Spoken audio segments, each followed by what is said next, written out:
A história do Brasil é cheia de reviravoltas políticas e uma das mais impactantes aconteceu em 1930.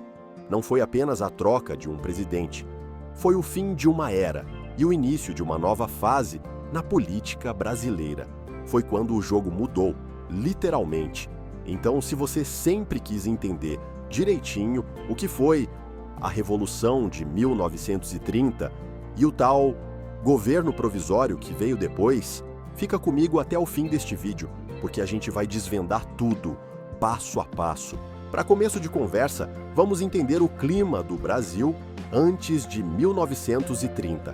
A política era dominada pelas oligarquias, ou seja, pelos grandes fazendeiros e elites regionais, principalmente de São Paulo e Minas Gerais. Era a famosa política do café com leite, um acordo informal em que os presidentes se alternavam entre paulistas e mineiros, garantindo que os interesses dessas regiões fossem sempre atendidos.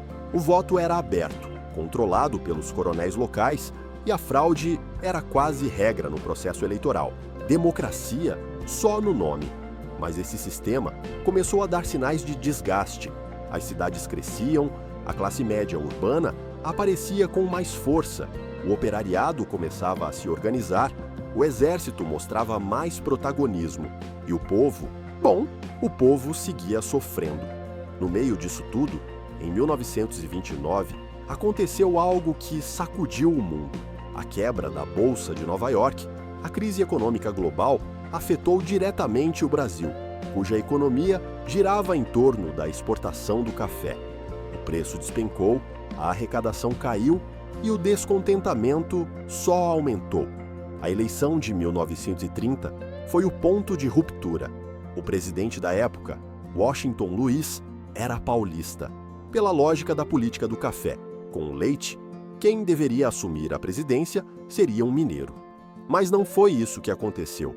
Washington Luiz quebrou o acordo e indicou outro paulista, Júlio Prestes, como seu sucessor.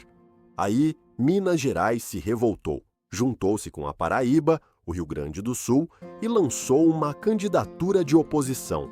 Getúlio Vargas, governador do Rio Grande do Sul, com João Pessoa, da Paraíba, como vice.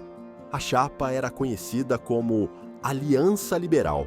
Tinha um discurso mais reformista, prometia voto secreto, justiça social, maior participação popular.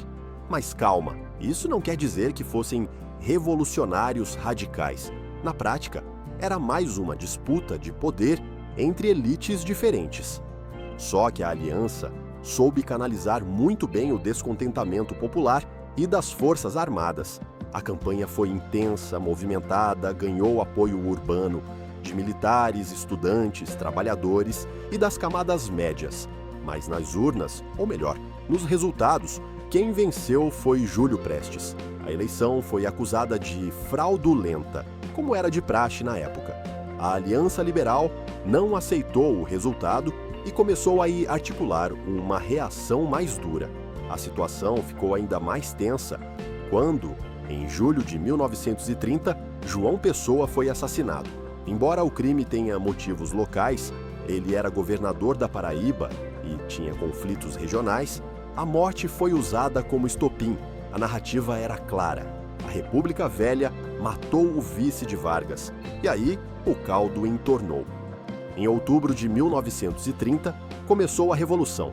Tropas do sul do país se levantaram, lideradas por generais como Góes Monteiro e por civis como Oswaldo Aranha. O exército, que já vinha insatisfeito com a política e queria mais protagonismo, aderiu ao movimento. Em poucos dias, os revolucionários tomaram boa parte do território brasileiro.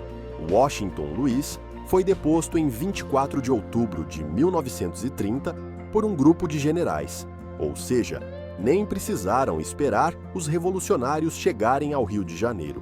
A República Velha, como a gente conhecia, tinha chegado ao fim. No dia 3 de novembro, Getúlio Vargas assumia o poder, não como presidente eleito, mas como chefe de um governo provisório. E é aí que começa uma nova fase. O governo provisório, 1930-1934, tinha como objetivo, em tese, reorganizar o país, convocar uma nova Constituição e preparar novas eleições. Mas a prática foi outra. Vargas assumiu poderes amplos, dissolveu o Congresso Nacional, destituiu governadores, nomeou interventores federais nos estados, geralmente militares ou aliados diretos, e concentrou em suas mãos todo o comando político. Ou seja, foi uma provisória que durou 4 anos e serviu para moldar um novo Brasil. Durante esse período, Vargas buscou equilibrar várias forças. Por um lado, queria agradar os militares que o colocaram no poder. Por outro, precisava conquistar apoio popular e conter o avanço das esquerdas, dos anarquistas e dos comunistas. Foi um verdadeiro jogo de cintura. No campo econômico, o país ainda sentia os efeitos da crise de 1929. Vargas adotou medidas intervencionistas, algo novo para o Brasil até então. Criou órgãos estatais, incentivou a industrialização, promoveu a substituição das importações e começou a construir a imagem de um Estado forte, capaz de guiar o desenvolvimento. A figura do pai dos pobres começou a se desenhar ali, ainda que timidamente.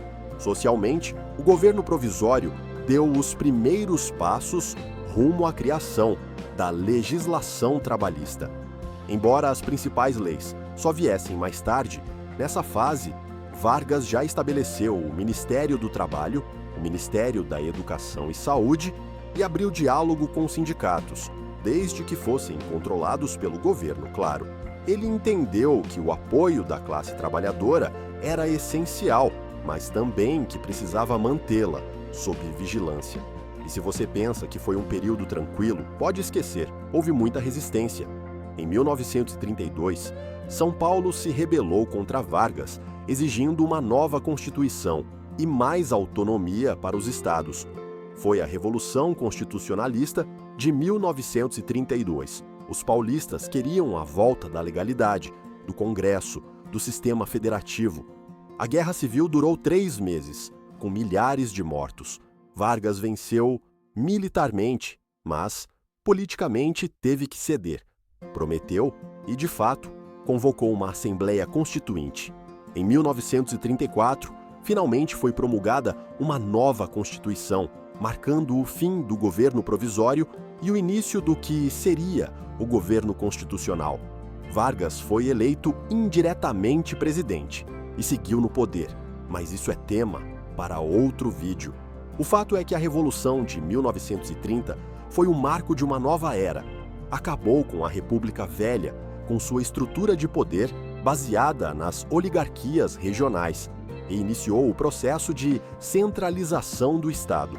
Trouxe o exército para o centro da política, abriu espaço para o trabalhismo e inaugurou uma forma diferente de fazer política no Brasil, com um Estado mais interventor, mais presente e, ao mesmo tempo, mais autoritário.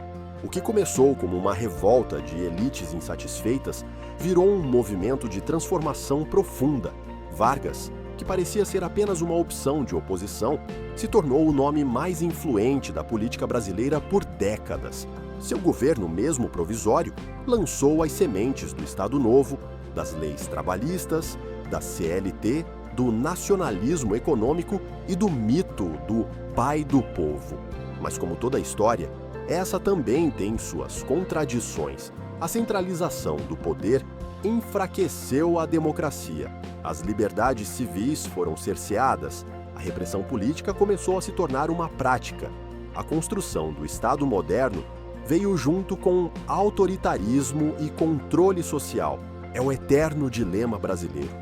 Avançar em algumas frentes, retroceder em outras. E é por isso que estudar a Revolução de 1930 e o governo provisório é tão importante, porque eles explicam como o Brasil começou a se moldar como nação moderna, com todos os seus acertos, erros e dilemas.